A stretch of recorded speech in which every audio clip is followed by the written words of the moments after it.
बिहार निवडणूक निकालावरून टीका करणाऱ्या विरोधकांवर मुख्यमंत्र्यांनी सडकून टीका केली आहे। विरोधकांनी जनतेमध्ये जायला हवं, जनतेचे प्रश्न मांडले नाहीयेत तर त्यांची अशीच माती होईल असा टोला त्यांनी विरोधकांना लगावलेला आहे।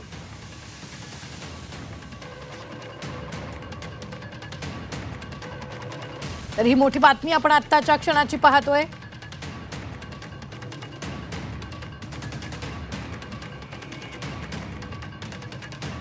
तर बिहार निवडणूक निकालावरून टीका करणाऱ्या विरोधकांवर मुख्यमंत्र्यांनी सडकून टीका केलेली आहे। जनतेमध्ये जायला हवं, जनतेचे प्रश्न मांडले नाही तर त्यांची अशीच माती होईल असा टोला त्यांनी विरोधकांना लगावलेला आहे।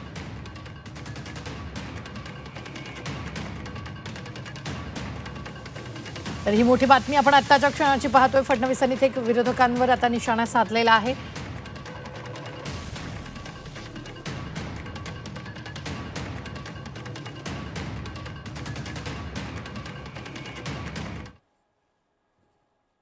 हवेत गोळीबार करणाऱ्यांना जमीन दिसलेली आहे, अजूनही सुधारले नाहीत तर त्यांची हीच अवस्था महाराष्ट्रातल्याही या सगळ्या स्थानिक स्वराज्य संस्थेच्या निवडणुकीत अशाच प्रकारची माती त्यांची होणार आहे हे या ठिकाणी भाकीत मी निश्चितपणे करू इच्छितो।